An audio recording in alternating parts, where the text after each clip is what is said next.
Welcome back to What RT Noobs with General Disturbance. This is a T-54 lightweight. It's a Soviet Tier 9 light tank, and it's located on the north spawn of Fisherman's Bay under the command of Captain Ashstorm. Well, it sounds like he has just platooned with somebody and the game has started. Well, it's a standard T-54 that's been modified and lightened. It was proposed to replace the T-54, but it never actually happened because they developed the T-54 and made it better. Now it's got a 100mm gun capable of 250 Alpha, and Captain Ashstorm's taking it up to the centre line straight away, and oh, we've got a 45 TP, and yep, that's into the engine bay, and now somebody is trying to poke their way in front of us, and another round into his engine bay. That 45 TP, and he's gone. Now, Udes. Oh, and our teammate has now parked himself right in front of us, a Pantera, and we take out the Udes. This guy's really got to learn some etiquette, because as it stands right now, he could quite easily have got himself TK'd accidentally.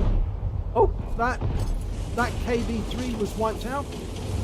Okay, we're pulling back because we've just got people getting in the way. And they're attracting fire, and no, we're actually moving forwards, and I think he's sort of like giving that Pantera a friendly nudge saying, don't crowd my area. Well, we're pushing the enemy really heavily. There's a Canard, nice round, but he took a round in return, bounced around from the Tiger 1, 240 hit points, used to pull back.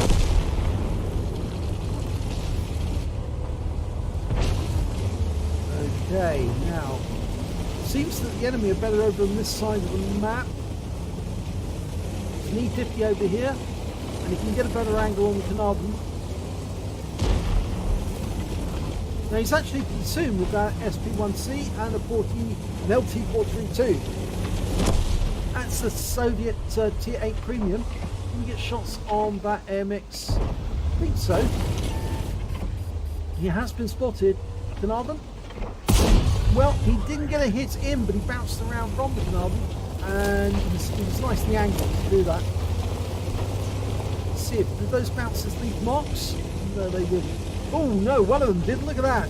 That must have been around from the Carnarvon, or the well, I think it was the Carnarvon that he hit it, wasn't it? Yep. APCR round went straight through the turret. Okay, can we get shots on him this time? Nope. Carnarvon's dead. There's an E50 just around the corner. There's the rain with him as well. Okay, he's now moving forward. Okay, the rain's dead. It's the MX-1390. Oh, there's the GW Panther. Got shots on him. Standard APCR. But he's decided to go for the 1390 instead, I think. No, is he going to go for that Tiger 1? He's just poking out from behind the rock. The GW Panther's been killed, so he spotted that. He's picked up 2k of spotting damage already, and now he's using the bush line to move forward, but he was seen, so he's going to have to keep moving now because otherwise he's a target. There's the AMX 1390. Going after the Tiger 1. Oh, took him around from an AMX 37. Oh, this is bad. He suffered quite a lot of damage. A lot of damage. He's trying to fire as he retreats. Yep, he's reloaded. But he did take a fair amount of damage in that exchange there. From the E50, from the LT432. There's the E50. You get a shot on target. Yeah, nicely through the side, 542. Can you get another one? Actually, it was only 298, sorry. Yes, got the kill shot. 168. That means there are only 5 enemies left, and they're all on the west side of the map. But he's going to have to be careful about moving out now because he's only got 376 hit points left.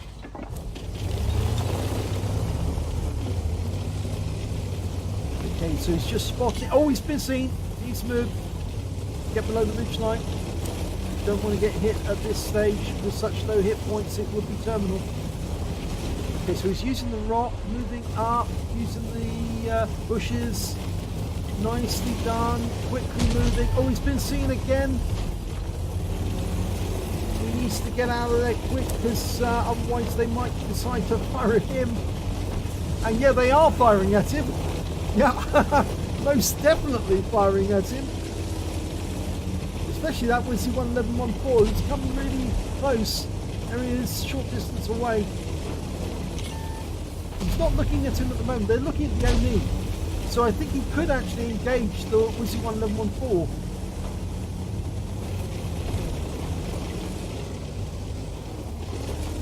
There's the 1357 going after him first. Nope, dropped.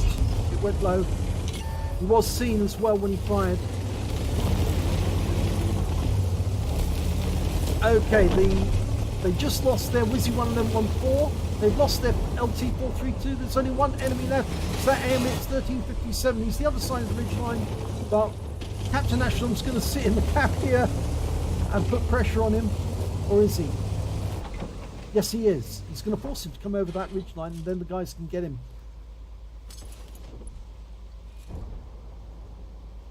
If he pops up to take a shot, we'll hit him. He's only got 44 hit points. He's not going to last long. That's it. It's all over. That's game. So, he did take a fair bit of damage in that game. Whoa. Let's have a look at the end of battle stats. And it's a second-class tanker for Captain Ashtorm in the T-54 lightweight. He got a fire for effect. He got his first mark of excellence on that game. He got a spotter badge for spotting at least 1,000 hit points of damage, a master gunner, a hand of God for surviving the battle, having received damage from 4 different enemy tanks, and a bruiser medal for getting at least 5 critical hits. He did get 6 in total. And a win 8 for the game, 4,111. Let's have a look at team score. Well, he did get the highest amount of damage on his team, but he didn't get the highest damage overall. That went to that E50 who got the high caliber with 4,192 hit points. He managed to get 3,267 for aggressive play.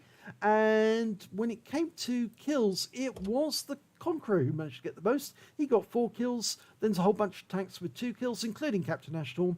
And when it came to base XP, he was top of the table with 1,021 base experience points. Then came the Conqueror, 835, and the S51 with 816. He fired 11 shots in that game. He got 9 direct hits and 8 penetrations, damage of 1,913 hit points, of which 1,095 were at more than 300 meters. He received 7 hits from the enemy, 4 were penetrations, 3 non-penetrations. That goes to show that the armor on the lightweight version of T-54, even though it didn't get actually built, was just too thin, really. It was allowing tanks to actually penetrate them. The T-54 that was finally modernized and accepted instead of the T-54 lightweight was much better at deflecting shots. He blocked damage of 520 hit points. He spotted 5 enemy vehicles, damaged 6 of the enemy, killed 2 of them, and did damage assistance, spotting assistance of 3,804 hit points during that game. It's quite a lot. He also got 28 capture points while he was sitting in the cap towards the end of the game. And he picked up 50,285 credits, got 7,543 completing the mission and events. Total came to 57,828. And after repair, ammunition resupply and consumables, he actually made a loss of 20,725. And the reason for that was he was using premium ammo quite a lot during that game. In fact, actually, I think he only had the premium APCR. It does carry standard APCR and premium APCR, but he did fire a lot of it, and therefore it did cost him. So, he picked up 1,531 XP, got 230 for completing the mission and events. Total came out 1,761 experience points altogether.